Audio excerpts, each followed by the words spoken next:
Welcome to Children of Dionysus. Today's guest is Mr. Roger Rathburn, an accomplished actor, a beautiful human being, and someone who has graced the stage on one of my productions. So I'm very excited to talk to him again.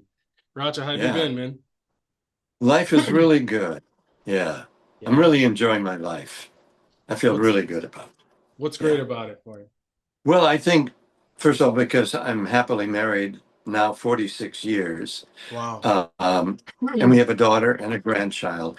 But also, I think the thing that has really saved me, and which I get so much pleasure from it, is that I'm in an acting class with really an excellent teacher out here in New Jersey, Orange, New Jersey. And I like to put a plug in for him, if that's okay Yeah, for him. plug away. Yeah, okay. Yeah, his name is Theo Devaney. And just to spell that out, theodevaney dot gmail.com if you want to contact him. But I highly recommend him. He's been great. So anyway, I have all these associations with various excellent actors within the class.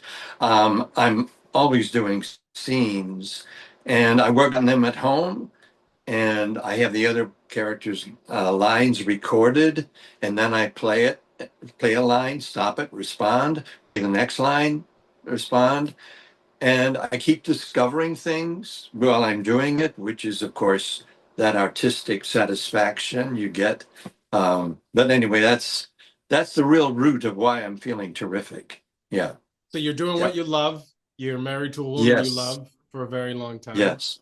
That's Yes. fantastic. What would you say, I mean, is the key to happiness? Because you've been around the block, you've seen things, you've done things, and not everyone gets to 20 and they're happy, right? Like, but you Yeah. kept it up. Yeah. Thank you. Well, I mean, I'm going to be honest with you. I've been a professional actor for 58 years, but I've also had to work day jobs for 22 years of those 58. But otherwise, I've supported myself with my acting. And I now have 3 pensions because I worked really hard and was successful early in my career. So that's good too. I don't have to worry about money. Pensions for what? For where? What guilds? I'm sorry. What pensions do you I have? didn't hear. What pensions do you have? Pensions. SAG, AFTRA. It wasn't SAG-AFTRA years ago. There was SAG Union, AFTRA, and Actors Equity. Wow. So you Yeah. got the trifecta of pensions. Yes, yes. Hallelujah. Good for you. Good for you. Well, I'm excited to get into your career and your background. Acting for that long is incredible. I'm going on my 16th year as a professional, and it feels like a very long time. What do you think the key is to keeping it fresh, keep going for decades on end when you've chosen this career, or it's chosen you? Yeah. I think first and foremost that when I'm not working, I'm in an acting class. Now I'm not sure how long that's been, maybe the last 15 years. And then I started out. By the way, I studied with Sanford Meisner. He was my first teacher when I came into the city. Wow. And then also Uta Hagen. So they were great experiences. And I think that that's the main thing. And I wish, in fact, that I had stuck with the studying even longer when I started initially. Because I think I would have gotten further, and it just would have been satisfying day to day. But I think that is the reason that I've succeeded as much as I have and enjoyed it as much as I have. So you studied with Sanford Meisner when approximately? 67, 68. Wow. Yeah. See, I never studied with him second year, which I think was it was a mistake on my part. But here's an example. I had been studying with him, I don't know, about 4 months.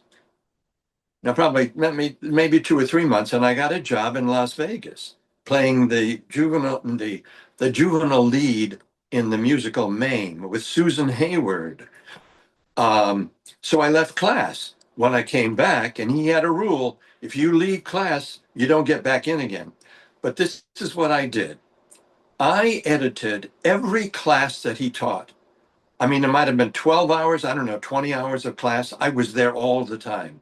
And then one of the guys dropped out. I don't remember why, but he let me take over that female partner of that guy who left.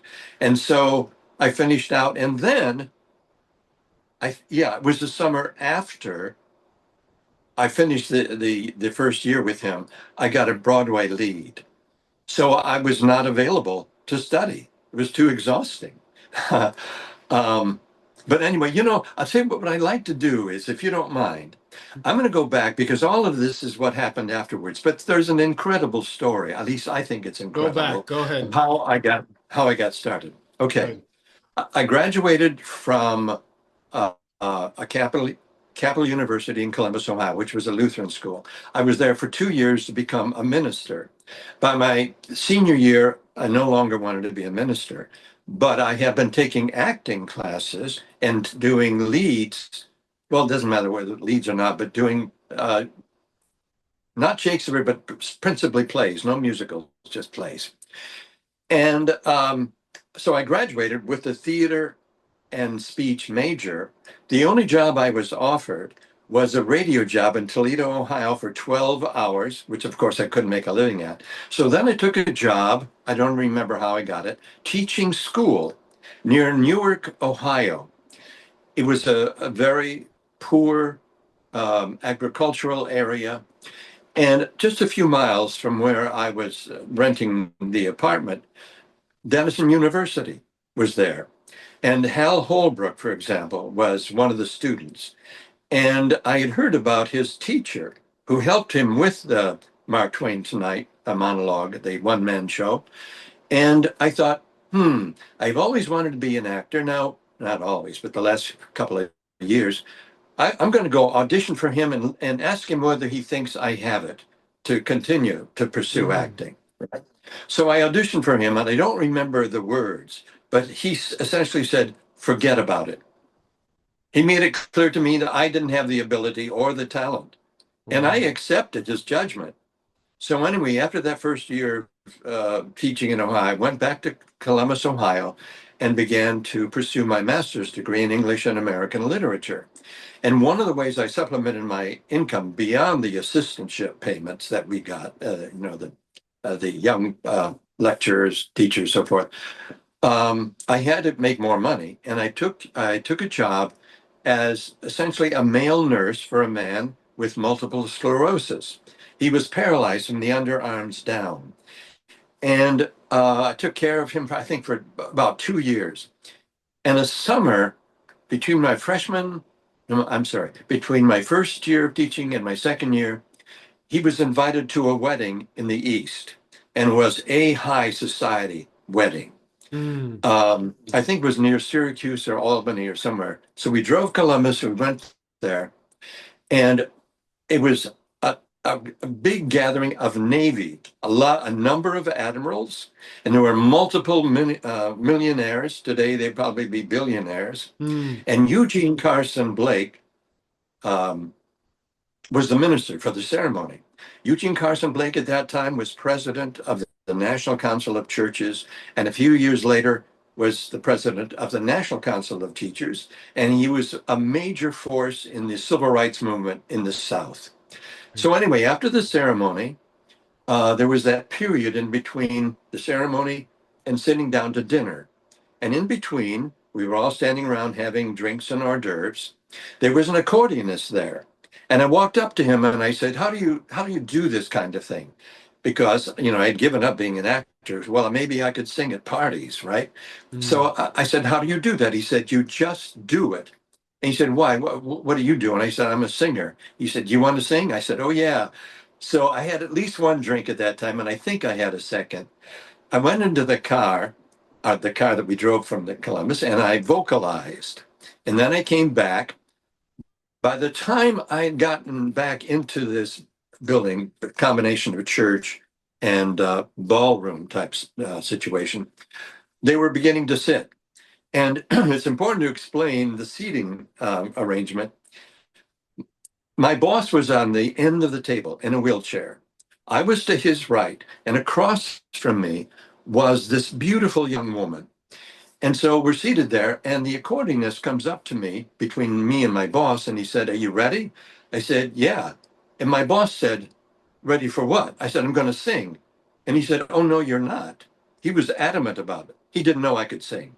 So the young woman across from me said, "Well, you have a beautiful speaking voice. I would assume you have a beautiful singing voice." And that's all I needed.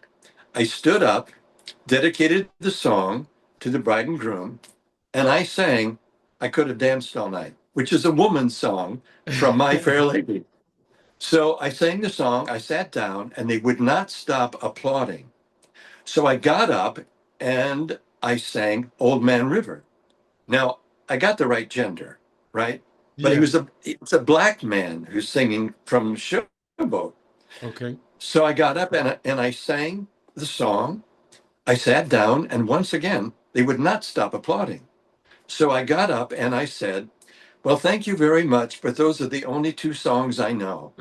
And that was true. So when I didn't,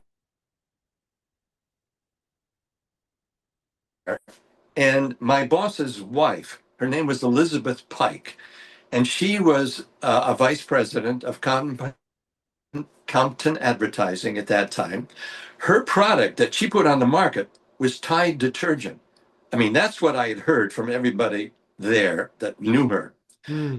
When I sat down after having sung the two songs, she said to me, "You could come to New York right now and get work as a singer." So, I mean, I was elated, excited, and so forth. Now, do you want to hear the next story development? Yes. You're okay with that? I Yes. mean, you can always edit this out if you want. It's okay with me. Um, so I now had faith that I could make a living as an actor, or at least as a singer. So while I was in Columbus, I asked the drama critic at the Columbus Dispatch, their major paper, "How do I meet agents?" So he said, "Well, I have three I recommend to you." I mean, he wrote this in a letter. I had their telephone numbers, and I called the first one. Her name was Gloria Sapphire. And she said, I wanted to make an appointment with her. And she said, "You didn't even send a picture and resume. How do I?" And I said, "Wait a minute. I didn't know what a picture and resume were." But I said, "If you're concerned about my looks, last year when I taught at this school and I was introduced to the student body in the huge auditorium, all the girls screamed."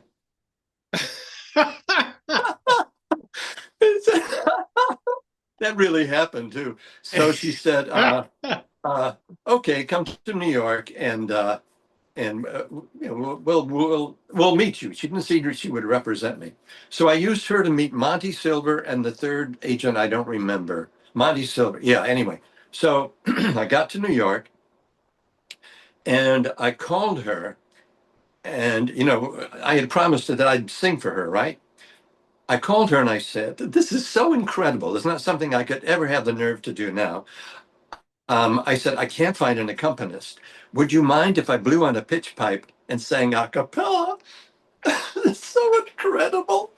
And she said, "Okay, sure, come ahead." So I went to the office. It was a boutique office. She had another partner working with her. And I sang Old Man River. And the first thing she said to me, "Don't ever sing that song again."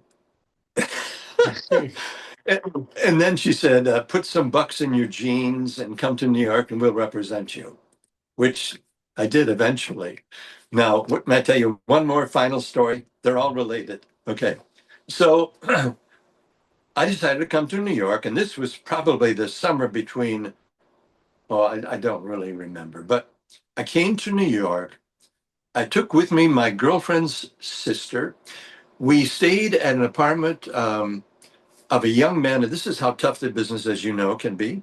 He had been in New York for 7 years and not gotten a union job, not an actor's equity job or SAG or AFTRA. So he said, "There's an audition going on tomorrow morning at 10 a.m. that you're right for. It's for the musical First National Company of Maine, which was a big hit on Broadway at that time." And I said, in all seriousness, I said, "I'm not getting up at 10 a.m. I'm not going to get up for a 10 a.m. audition in any way." So I was just insane. So the next day, um, pardon me, his apartment was in Queens. I came into Manhattan, parked the car, and some point midday, I went to the Winter Garden where they were holding auditions. And the stage manager said, "We're auditioning women right now, but if you come back at the end of the day, we'll see you." So I did. I came back, and on the stage, I think there were three guys in front of me. And at that point, if you were a union member, if you were Actors Equity, they had to listen to 16 measures. I don't know whether that rule has changed. If you were non-union, they could say thank you and goodbye after 8 measures. The three guys in front of me all ended up singing just 8 measures. One of them was a sailor dressed in all white, and literally it was like a cliche. He was wringing his cap. So anyway, I walked out and I sang a whole song. They asked me to sing another one. So I sang another second song. And then they said, okay, sit in that chair and don't move. Because when I was in Columbus, some guy directed me to do all these insane hand movements, arm movements, so forth. And I sang Old Man River. No, no, no. What am I saying? No, I learned some music. So this time I sang Try to Remember from the Fantastics. And then after I sang that, they came down to the lip of the stage, the musical director and one of the producers, and they said, we want you to come back for the callbacks on Friday and to see the show tonight, which was overwhelming. This was my first audition in New York. So Elizabeth Pike was right. So I I went to the callback. I was standing way upstage. Now, this is really weird also. Two gentlemen came on, and the stage manager pointed to me. These two guys came up, and they were Lawrence and Lee, who wrote Auntie Mame and in the Book of Mame. Now, the reason they did, not because I was some awesome creature, but they had been students at Ohio State. And they started a program there for encouraging and financing new shows. So they were happy to see another alumnus. So anyway, I think that's the end of my stories. Yeah, yeah, that's it. I'm, I'm sure we'll find more. So Maybe. talk talk to me a little bit about your childhood. Where were you born and where were you raised? Oh yeah, sure, sure. I was born in Toledo, Ohio, Okay. but when I was in the third grade, we moved to Michigan, right down here in the lower east corner of the state. And I went to a school called, for high school, Blissfield, Michigan. Okay. And when I came to New York and did one of my auditions, the director said, "So where are you from?" And I said, "Blissfield, Michigan." And he said, "Was it?" So anyway, I grew up on a farm. I mean, my father worked in a factory. It was a small farm, 45 acres, but we had pigs and chickens, and I was in 4-H and had a heifer. Um, it was so much hard work. But because of that, n- nothing stops me. I don't know if you've Mm, ever heard of the economist um, John Kenneth Galbraith. no. Well, he was a major economist with Truman, Roosevelt, and he was an ambassador to India with John Kennedy. But anyway, I read his biography, and I knew he had grown up on a farm in Canada. By accident, I saw him in an interview, and this is what he said, and it's really true. I knew from experience. He had grown up on a farm, and nothing again seemed quite like work. Now, I can Wow. tell you that that had made a big difference in my life, that work is not an impediment for me at all. I'll do anything. I'll put in all kinds of effort for it. And I'm driven, I'm determined, but it's all from that experience. But anyway, so I had three younger siblings, three sisters. Um, oh yeah, and then I went to University of Michigan my freshman year on full tuition scholarship. Oh wow. But between my freshman year and sophomore years, I thought I wanted to be a minister, which was a big mistake in my life because then I went to a church school in Columbus, Ohio called Capital University. And I mean, it turned out okay, but going to Michigan was just a great experience. Oh my God. What It's was so such a great about it? great school. It was very stimulating. It was very open. Even back then, it was, people say that one of the great things about New York City is that there are no others. That is, people who are not like the usual. Um, but I had terrific professors in all of my subjects. Yeah, it was really inspiring. So you grew up on a So, farm. You grew right. up on a farm. I'm assuming you rode horses, and No, not horses. you didn't No, have any horses I on the would, farm. I'm sorry. You didn't have any horses on the farm. No, no. Okay. We had pigs, chickens, and I was in 4-H and FFA, and I showed a heifer, which eventually became a cow. And by the way, there was competition called showmanship at county fairs, right? Hmm. I won against 600 kids competing for showmanship award. What is the showmanship award? What do you have to do for that? You have to, first of all, you have to groom the animal really well, and you put a blanket on it so the hide shines, and they have this big white tail. My mother braided it, and I think you had to soak it in alum or something to make it fluffy. um, and then How during the often? county So fair, walk me through the grooming. What was the process of grooming the cow? sure. Well, you had a brush which was probably about that big, and you brushed it a lot, and you put this blanket on it for day and night, and it kept the moisture in the perspiration. Um, Now, unfortunately, there was an act she didn't like it, and she went through a barbed wire fence. I mean, there was a regular fence, and she went above the regular fence and through a barbed wire, and that cut her udder. And because of that, she developed what was called mastitis, in which three of the teats are normal, but one of them wasn't. So, as to the look of the cow itself, um, I never did well. But in showing the animal and grooming the animal, I came in first out of 600 kids. Yeah.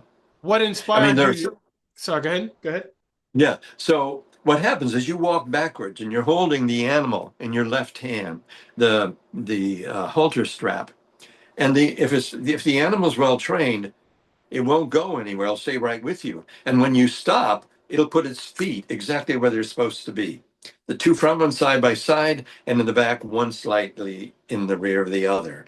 I mean, that's what was required. And so that's what you had to teach the animal. But What inspired you it to was do? fun. What inspired you to do that? What inspired you to engage in the showmanship and the groom the animal and all Yeah, that other stuff? that's a good question.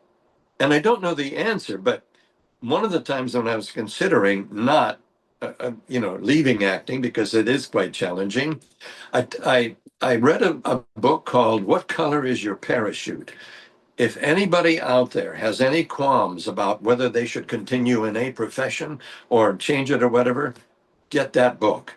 It's called "What Color Is Your Parachute?" And this is what they do, and this is what they did to me. They ask you questions, and you are supposed to write it out. Don't just think about it, but write out your answers. In the And book. one of the, In yeah, the book, you're yeah, saying, yeah, okay. exactly. Yeah, it's like a workbook. So one of the questions was, what was the first thing you did in your life that gave you great satisfaction? And it was showing this cow, because I was making the essence of what it was is that I was making something beautiful. And that's indeed what acting is. I mean, for me, beautiful in a way that it's really interesting and affecting to people who are viewing it. Um, but then that convinced me to stay where I was as an actor. So that was something almost, it sounds like that was something inherent in you already. That came from your nature. I guess so. Yeah. No, that's a good point. Um, Yeah. I find that so interesting. It's like even on a farm, the actor, the showman finds a way to express his Yeah. showmanship some way. Yeah. Or especially his art, Right. making something interesting or beautiful. Yeah, definitely. In what other ways, aside from obviously the work ethic, did growing up on a farm and engaging in that sort of work shape you and your Uh-huh. worldview? I guess I really appreciated animals. Yeah. Can you Yeah, I mean, expound there on are some that? things that I'm sorry. Can you expound on that? Yeah. Yeah, there were some things on farms, for example, castrating pigs. I mean, I was there doing that, holding the back legs from while my father castrated the pig. It was horrible. I think, yeah, yeah, it was painful for me. I mean, I'm a sensitive person, so it was awful. Um, yeah, a sympathy for animals and appreciation. Here's for example, we had pigs. At one time, I think we had 20 some. They're very clean animals, unbeknownst to most people. They literally create a in the corner, one of the four corners. They will create a place where they defecate and urinate, and not anywhere else. The rest of that area is straw, totally clean. I mean, I don't know how many people know that, but I do. From yeah. Oh, that reminds me. I had to do chores every morning before school. Mm-hmm. And one day I just thought it was in the winter too, and I just kept pouring water in this long wooden trough. And I thought these pigs are drinking an awful lot, awfully fast. And I realized there was a leak in the trough. So that night, I think there was ice in the area for the pigs because I had just filled the place with water. um, I'm trying to. Oh yeah, yeah, yeah. Here was another influence I made. I was not aware of it at the time, but I think it really had an effect. In English class, every Monday, all the classmates were to find some little piece in the newspaper and get up and in front of the class read it to the class. And that was really good for me, performing in front of a class every Monday in I think it was my senior year. Yeah. Getting up and performing in front of the class. Yeah. Yeah. What about that And I appealed think to I you? enjoyed it. I mean, I'd almost always pick funny ones and I get laughs, which are great. Do you have any siblings? Three younger sisters. Yeah. Yeah. Okay. How was it like growing up with them on the farm? Um, they didn't have to work as hard, but we were all pretty busy. Yeah. And I went to a one-room school. No, in Toledo, I went through first and second grade. When we moved to Michigan, which is down in Ohio, near Ohio, I went my freshman year in high school to an Ohio school, and then I went through fourth grade through eighth grade to a one-room school. We had at the most, I think we may have had 18 kids, maybe four of the grades didn't have kids. In my class, we had the biggest class. There were four of us, two guys and two gals. And among the students, there were Farrell, Carol, and Daryl, all cousins. The Bob Newhart show, I think, had Daryl and Daryl. Yeah, brothers. So what year did you graduate high school? I'd rather not say. Okay. Fair enough. Yeah, Um, thanks. no, all good. But it sounds like you've seen a lot. You've seen things, the country transition definitely, and I would imagine living in a very rural area in Michigan that may or may not have grown in terms of people and stuff like that. How has the industry changed for you? I mean, you trained with Sanford Meisner, which, I mean, the man is a legend, and Uta Yeah. Hagen, right? You trained with Uta Yeah. Hagen as well. Yeah. So talk to me about that experience training with those guys, because the people that are that I look up to, and I'm in this era of watching all these movies from the 60s and 70s, and I just can't believe how incredible they are. Like, Oh, it's like yeah. I just watched the Magnificent Seven, I watched Bullet, I watched basically Clint Eastwood, the trifecta, the trilogy of The Man with No Name. Like, I was like, these guys were incredible. First of all, I Oh, saw I yeah. saw Yul Brynner in The Magnificent Seven. He's with Steve McQueen and Charles Bronson, who are two of my favorite actors, and he's still a star. I'm like, you're with two major movie stars, and Yul Brynner was so good in that film. I was just like, wow, man, like those guys were incredible. So going back to Sanford Meisner, he trained everyone that basically is an icon in the industry now. What Oh, was it yeah. like I walking into agree. his class? Yeah. Well, I mean, he had a presence. Do you know what I mean? Mm-hmm. I don't know how to describe it, but I also, do you know who Robert Mapplethorpe is, the famous photographer? Okay. I shot film with him. And when I walked into that apartment, I swear I could feel his incredible talent. And I think it was also true with Sanford. Sandy, we called him. Um, but he could be ruthless. In what way? He could be very tough. But no one ever quit because he was tough on them. But he also was extremely perceptive. For example, he said to me, under that, I mean, oh, yeah, let me back up. Remember, I studied to be a minister for 2 years. I Mm-hmm. grew up in a family that was very religious. I hadn't mentioned that, but it was. And my father was violent. Oh, wow. And um, one of the ways I was defending myself was always smiling. I didn't dare be angry. It would have been dangerous. So I always had a smile on my face. Sanford said to me, under that smile is a murderer. Now, what I had difficulty doing was being angry, Mm. and he solved it. Not by anything he said to me, but he set me up with an acting partner, a woman who I saw maybe 10 years ago, practically a street person, a red face, obviously an alcoholic. She was disturbed. And Wait, you we, saw her 10 years ago. This was your acting partner that you work with, you're saying? yeah, I mean, Oh, maybe 20 wow. years ago, it was definitely within that, yeah. And she looked disturbed. And she was, obviously, even back then. Well, we made love, not just for the scenery, but for the pleasure of it. And I think she may have questioned my masculinity. I don't remember what it was, but I was so angry. Oh my God, I wanted to kill her. Not that I ever would, but that solved it for me. I never again had trouble getting angry in class. Wow. And he never talked to me about it. He just said, there's a murderer. And he set me up with this woman.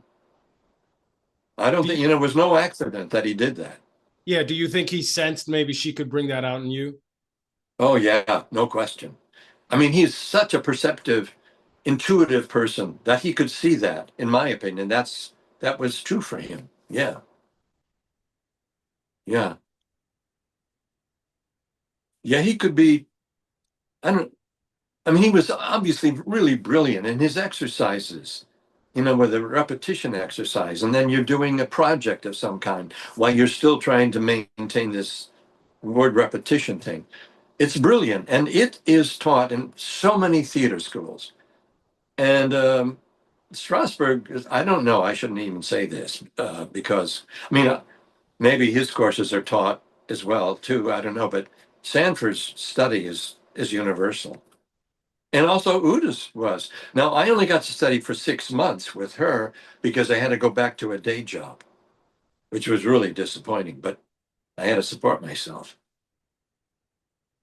And here's something that she taught because I've studied with many teachers.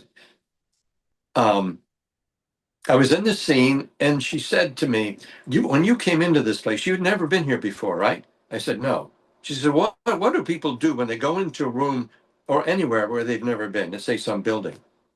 They look around, they examine what's going on. And if you walk into a room for the first time and you're not doing that, it doesn't ring well, it doesn't ring real. So I'm sure she taught me many things, but that was one of them. But also, here's something else. I auditioned for her twice, did not get in the first time. The second time I did get in. Yeah. And you trained with Sandy for how long? Probably 8 months, 9 months at the most, because I constantly started work. Well, no, that was just Las Vegas. That was a 3.5 month run. So you subtract 3.5 months, probably only 5.5 months, 6 months. Yeah. And he had that kind of a lasting impact on you.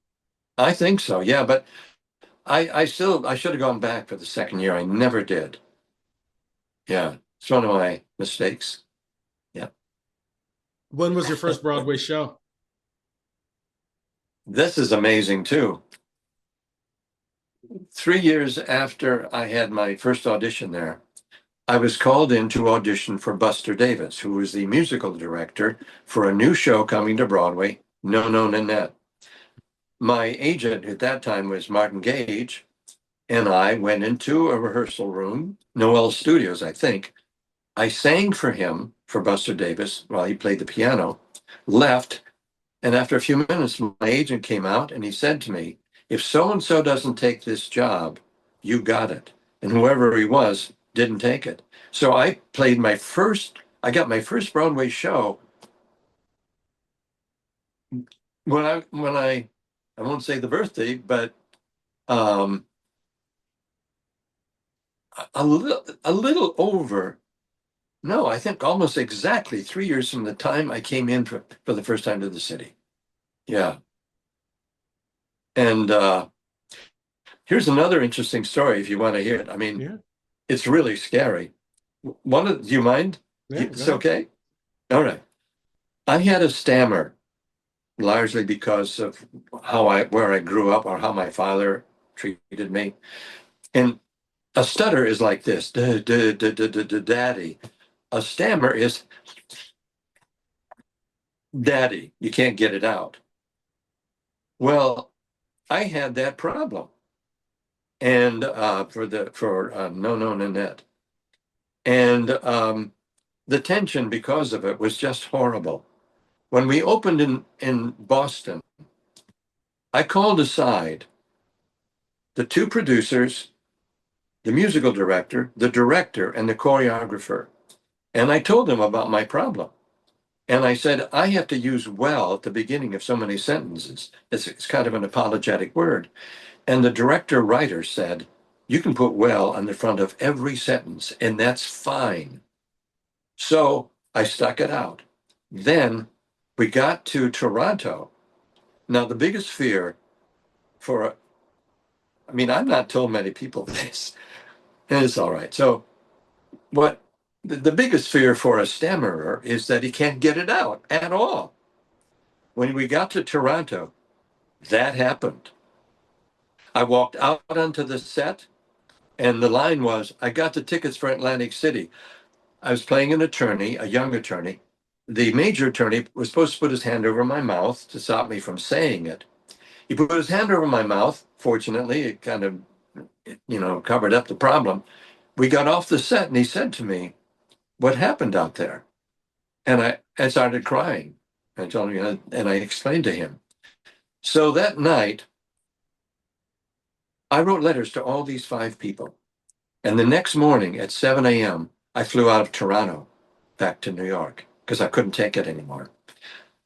I got to the apartment, and it was a railroad type on 44th and 10th. And there was a little stand there and a phone. The very next morning, it rang. I picked it up. It was a woman producer. And she said to me, this is always very touching to me when I tell this, I want you back in the show. So she sent me to a psychiatrist who hypnotized me. he gave me that tape of that recording, and I used it to get through, I think it was 2 or 3 more months of pre-Broadway, and opened on Broadway, and also got a Theater World Award. Um, and then I went into a lot of therapy. Now, I've not had that problem for probably 30, 40 years, and I'm really relieved. Um, yeah, In thank what heavens for therapy. in what ways do you think therapy helped you? It's hard to say.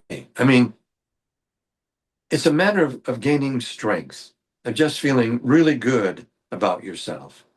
And and it was analytic type. Initially, it was face to face, and then eventually I began doing analysis where I'm lying down and the therapist behind me, which is a way to get into your unconscious further than you'd ever imagine. And that works so well for me in so many ways. That I could have a marriage lasting 46 years is astonishing. It's my first and only marriage, too. Um, yeah, it was so great for me. And how long Yep. are you still in therapy now? I went back, yes, and I'll explain why. Sure. First of all, back in March, I did a reading it'd probably be a script. There were 12, no, 11 of us actors doing this reading.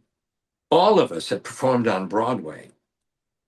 On April 23rd, that was in March, on April 23rd, I went to a Shakespeare birthday party where we all did monologues from Shakespeare. And one of the actors was there. And I said, how many Broadway shows have you done? 13. I've done 2. He's done 13. And guess what? He went a year and a half recently without work. That's how tough it is when you get older. So that's what happened to me. I went a year and a half without work. And I went back into therapy. And I still am in therapy. And once again, I'm I've grown so strong as a human being now. I mean, I don't know how to describe that, but it's really there. And it's because of this therapist. Can you You can know, you can you try to to maybe quantify like how you've grown stronger? I'm sorry, what was that again? Can you try, if you wouldn't mind, like exactly how you've grown stronger? What is that for you to say? Sure. I've grown stronger is for you to actually be aware of it and have it be some sort Oh, of yeah. consciousness. So can you walk us through that? Yeah. Well, day to day, you run into situations. Mhm. For example, in this acting class, there's someone in that class who is difficult. So then what I do is I talk to my therapist about it. And in a way, I'm not sure how this goes, but I become easier being around this person by simply talking about it with my therapist. That's one thing. Another might be anxiety about performing. Um, oh, yeah, yeah. Here's an example. I I've been going to EPAs at Actors Equity starting this year for the first time in years. I've gotten to the point now, I mean, maybe everybody's like this, but I have no fears, no anxieties at all.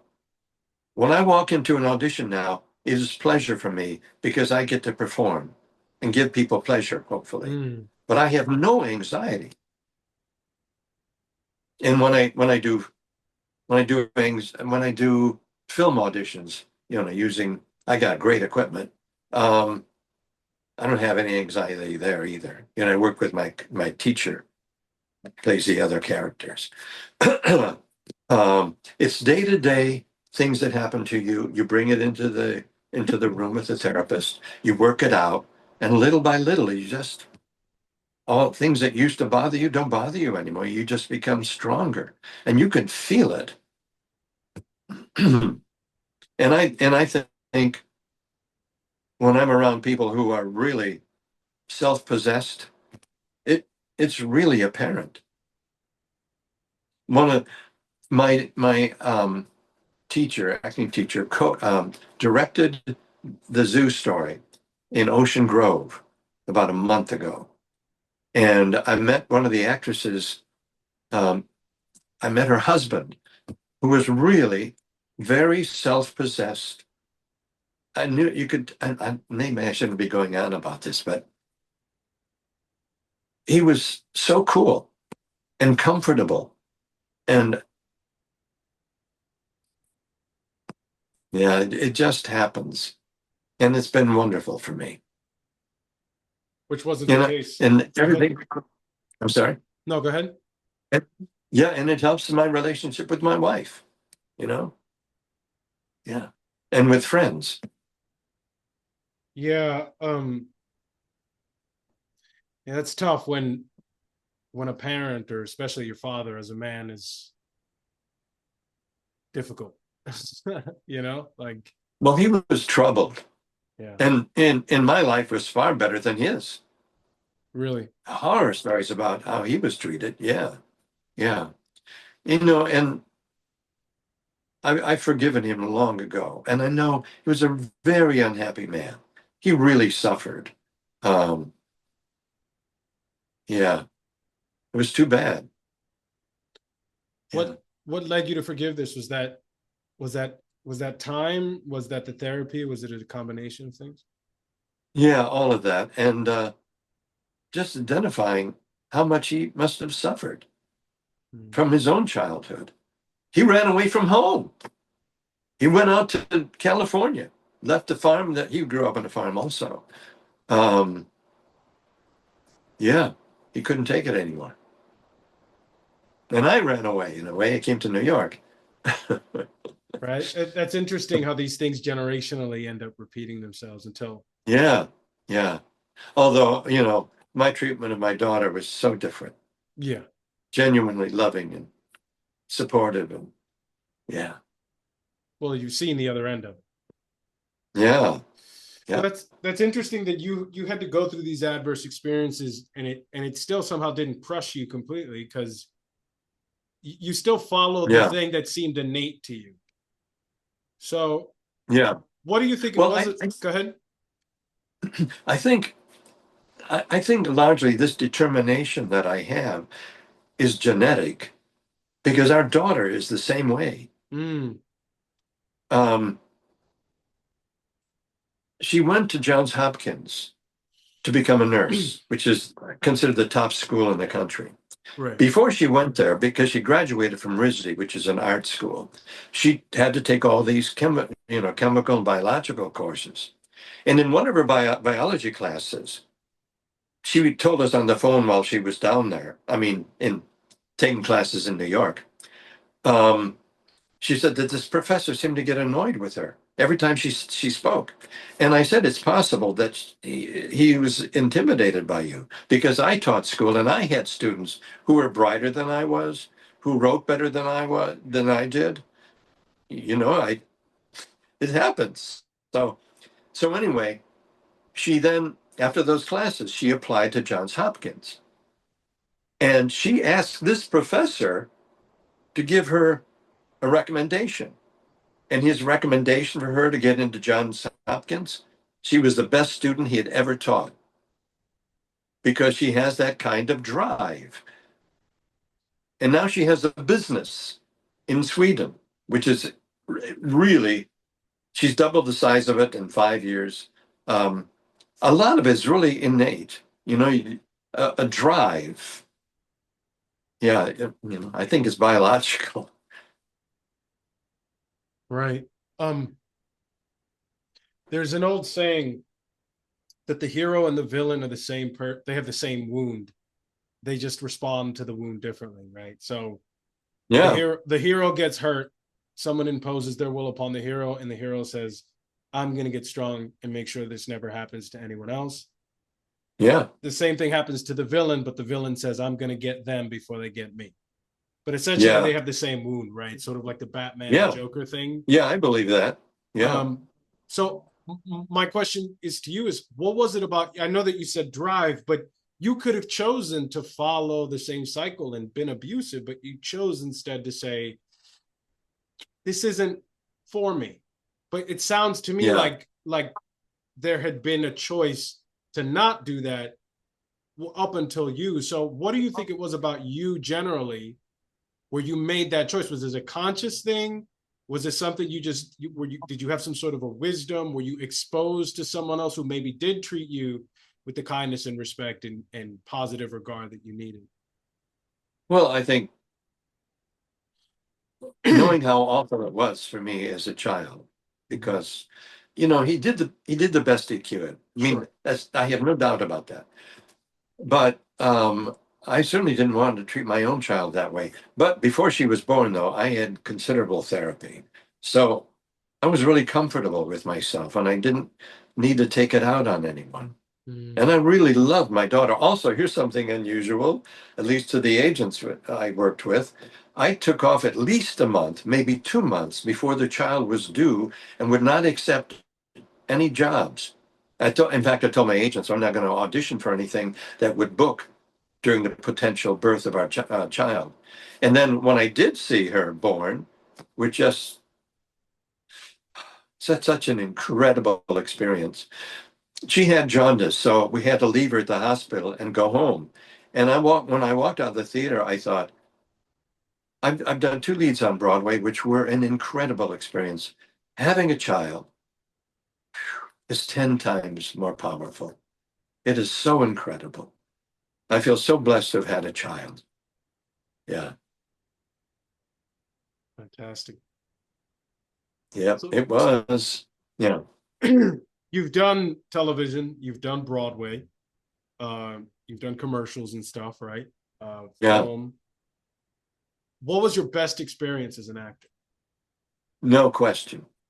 Um, Prospero in Titus in Bryant Park. Why? Oh my God. The most incredible writing. I mean, I've either read or I've been in 7 Shakespearean productions, 5 different ones. 2 of them were repeats, As You Like It and Henry the Fourth, I think. Anyway, just amazing language. And I asked the director, I said, this is to me anyway. I thought it was the most beautiful language of anything I'd ever read of Shakespeare's. And the director, who is excellent, said, Shakespeare knew that that was his last play, and he pulled out all the stops. It's magnificent speeches.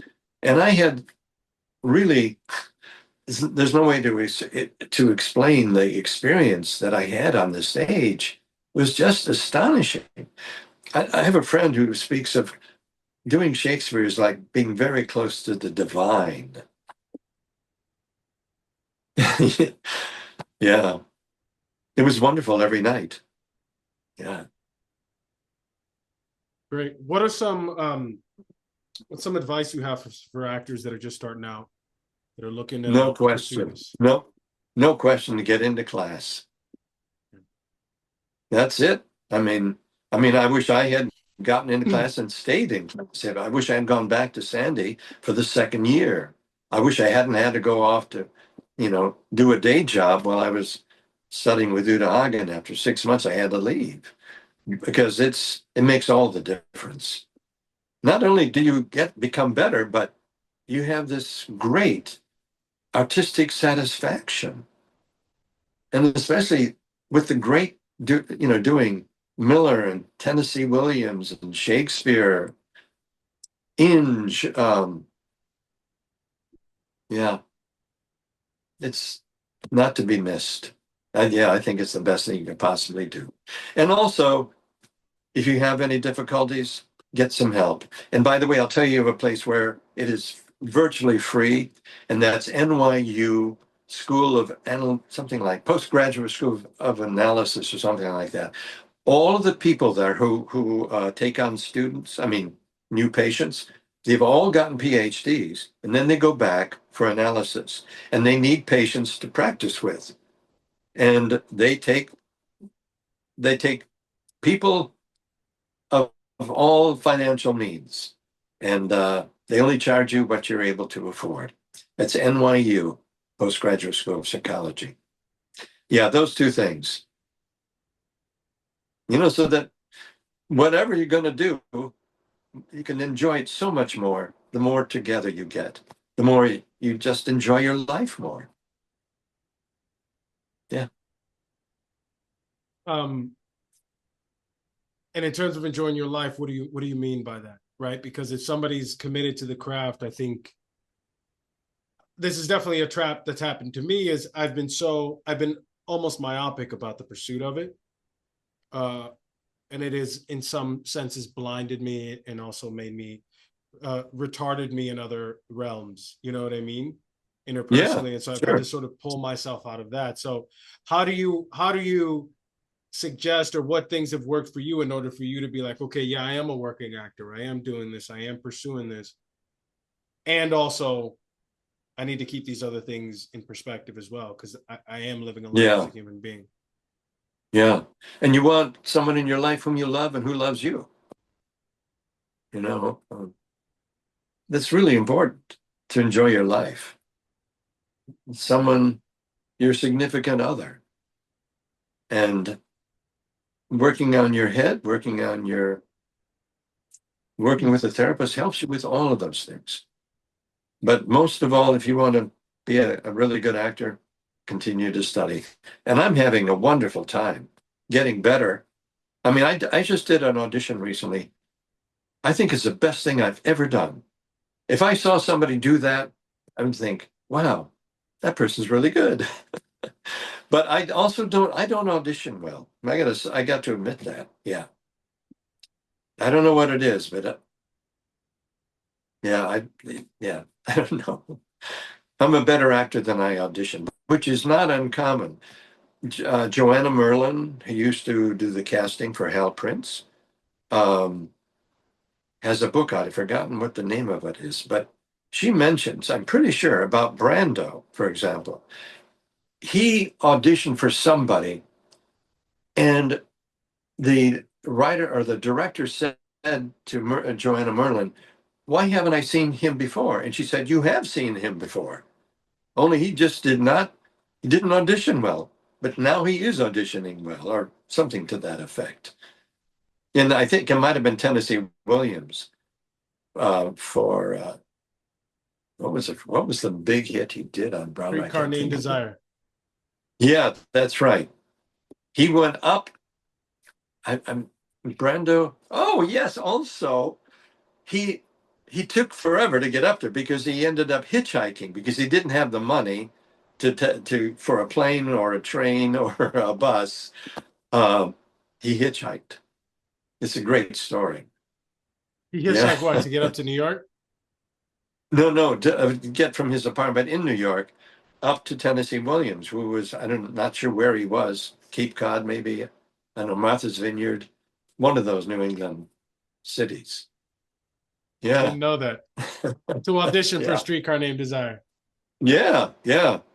And he blew Tennessee Williams away. Yeah. That's fantastic. Did you ever meet Yeah. any of those icons and stuff being milling around New York City with I worked with Sandy? Robert Redford. Oh, I okay. did with Robert Redford in the film um, up close and personal. Yeah. I played a reporter. What was it like Yeah. working with him? Wonderful guy. He really was. Big heart, open, warm. Yeah, it was great. Trying to think, well, I worked with Susan Hayward, who probably doesn't mean anything to anybody else nowadays, but she was a big hit in the 30s and 40s. Yeah. And she was, oh, that's another thing. That's another story. Um, my my girlfriend at the time, when I was a known Nanette, and I went to a bookstore. And I thought, oh, in the biography section, let's see if there's anything in there about Susan Hayward. And I opened it up, and that someone said she was just down to earth with everyone. She wore hair curlers to rehearsals. Um, she didn't sing particularly well or dance particularly well, but she was an incredible actress and was very moving. I looked down, they were quoting me. I had forgotten it. someone had come backstage when I was in No No Nanette and asked me about her. Uh, and it was all true. I saw my last song, I sang to her across, we're like right just shy of the lip of the stage. She's at the other end, I'm at this end. I never had trouble getting into a touching mood because she was so moving. She's a brilliant actress and a lovely person. Yeah. Did you Can't, imagine? can't I think know of, you spoke to about Sandy Meisner and his presence.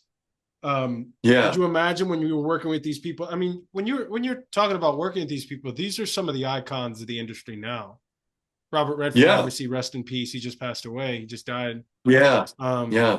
did you have an inkling of like, because there were certain people like Dustin Hoffman, a lot of people were like, he's even when he was Oh, yeah. nobody in Instantly. theater, Yeah. they were like, that guy's got something. So did you have these Yeah. feelings when you were working with some of these people, or was it kind of you were just Well, milling around in the sauce?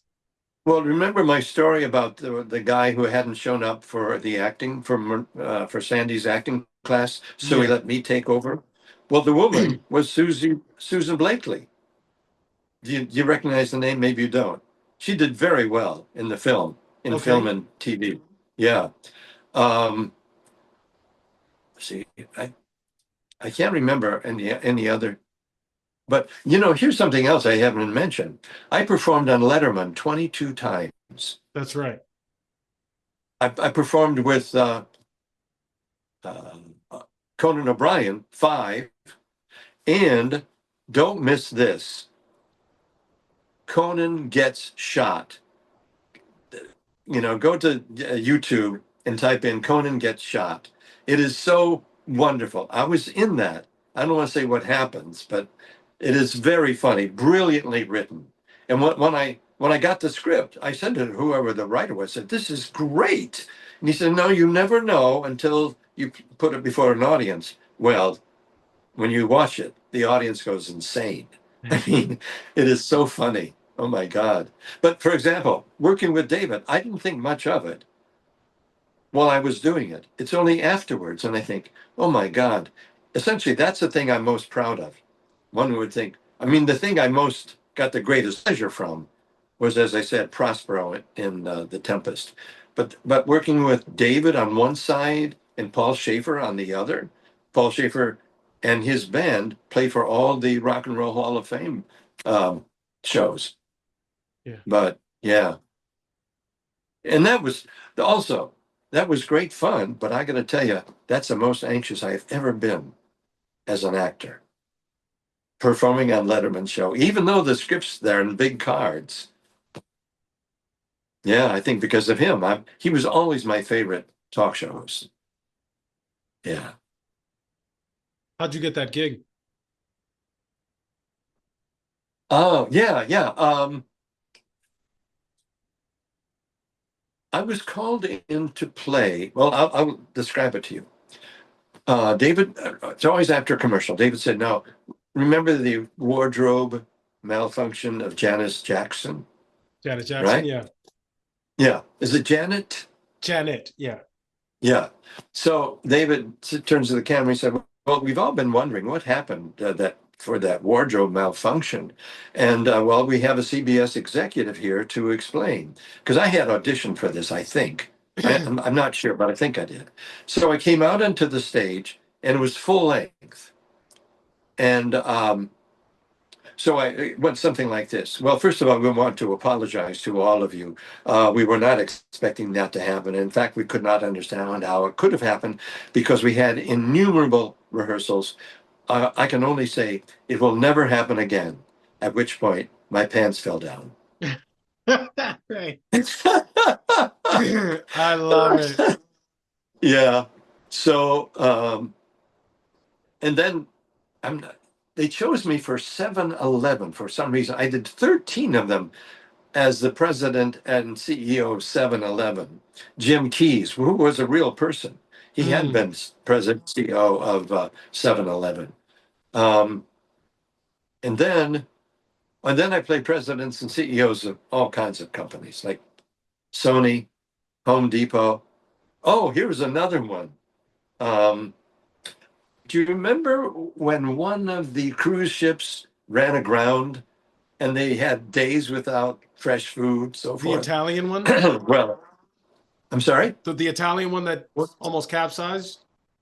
No, no. I can't think of the name of it. But anyway, so I came out as the vice president of human relations. I'm not sure. But anyway, I came out and said essentially, well, we really want to apologize to everybody on board. Well, now, is that it? Oh, yeah, yeah. And because of that, oh, no, no, I take it back. It's not that one. It was, I can't remember the one where they predicted the end of the world and they got it wrong. But I can't remember what the name of the group was. But Mayan calendar, that's it. So I come out and I said, well, we apologize for getting the end of the world wrong.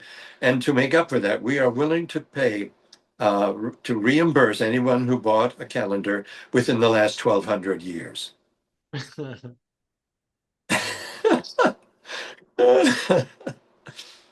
Yeah, that was fun doing his show. Yeah. That was great. What do you have going on now? I'm sorry? What do you have going on now? I mean, I know that you're in class. Yeah. In November 1st, it's going to be the premiere of a film I did in August of last year, and it's called Relative Comedy. I think that's the name of it. Yeah. Anyway, it was it was had been a play, a very successful play at Vivid Stage Theater Mhm. in Summit, New Jersey, and so they converted it into a film, and it's very, very funny, and also in places touching. So yeah, that's coming out November 1st. It's an independent film. It's not a feature film. And then I just shot another one. And by the way, the one I mentioned is going to be premiering on November 1st. I had worked with them on the stage with another production. And so they hired me for this film. And I shot another one in September of this year, which probably will take a year to come out. But that one was also very funny. I don't want to tell the plot of it because someone might steal it, and it's really a unique approach to something. Um, and it was fun, and that was a 2-day shoot. Um, yeah. Oh, and we worked with Kathy Moriarty. You know who she is? No. From Law and Order. Okay. She's a fairly. She won an Academy Award when she did De Niro's film about the boxer. Raging Bull. What was that? Raging Yeah, Bull. Raging Bull. She played the wife and got an Academy Award for Oh, it. wow. But she was really very powerful. Yeah. So it's been okay. But as I said, for that actor who had gone a year without work, even though he'd done 13 Broadway shows, I mean, I've had a really, I mean, I think it's a pretty successful career, but I went a year and a half. Now it's been much better the last about year and a quarter. Yeah. Yeah. No, about a year and a half. It's been much better, but it's still not great compared to what I used to do. When would you say was like the peak of your work? At what point in your career? Well, financially, was the year after our daughter was born in 1983. I made in today's dollars $345,000, Wow. primarily commercials. I think I was doing a soap at that time also, Mm, but in those days, and now I think now I've heard.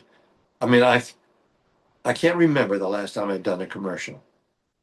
I mean, that's how it changes for age. And also, apparently, most commercials now are done non-union. right. Yeah. Yeah, you're not getting the $50,000 a year, $100,000 a year commercials. Very rarely now. I know that a No, lot of people no. made livings just doing commercials. Yeah, that's For what I did. Vegas. I wouldn't have needed to do any theater or film. I mean, I did so well. I believe, in those days, $80,000 from a Lincoln Mercury commercial I did. Eighty thousand Yeah, dollars. yeah, and that was, oh my God, I can't remember what year it is. Well, no, probably it might have been 83, 84, somewhere in there, So which was in 1 year, astonishing. you made $80,000 in 1983, 84. In just one commercial. One I made commercial. a total of 345,000 in today's money. Now at that time that might have been 115,000. I don't know. I don't remember. But I mean, last year, that's still a good I chunk don't of even want to. change. Oh yeah, yeah. Um, I'm really grateful because it made possible for me to have three pensions. Also, my wife is 9 years younger than I am. When I die, the pensions continue for her minus about 3%. I mean, that's, that, and then, I mean, I took it out early. Took two of them out early so I could finance our daughters going to RISD, Rhode Island School of Design. Hmm. So it's really been generous. I'm a union man after what I've been through. They make so much possible. Yeah. What would you say to somebody who's now maybe finally getting an opportunity to work on these big, maybe is doing a bunch of non-union stuff, student films, or or hasn't done, because Broadway is the peak of theater. This commercial work is right for these major brands is the peak of commercial work, and you've been on television, obviously, stuff like that. What would you say um, someone could do to prepare themselves psychologically, or what is the biggest difference between working on smaller projects and then when they get to the majors, so to speak? Get your head together. Yeah. And just if you're not working, be in class. And there are so many rewards being in class, especially a good teacher. If a teacher does not support you, get out. I mean, I've had not many, but I've had teachers like that too, who are destructive. You've got to get out of there and find teachers who are good human beings, really kind to their students and supportive. Um, there's great pleasure there. And though you may not be working, if it's slow, you still get day-to-day satisfaction as long as you're working on that stuff for class. Yeah, and get a life. Make sure you have love relationships, you have friendships. Um, and also, I mean, I have to admit, living out here in Montclair, it's we don't get into the city very much, especially since the pandemic. But yeah, we've got a great life and incredible gardens in the back, which are also very satisfying because I'm doing more gardening now than I've ever done before, and it's really satisfying. Yeah, but I'm going to say, don't give up.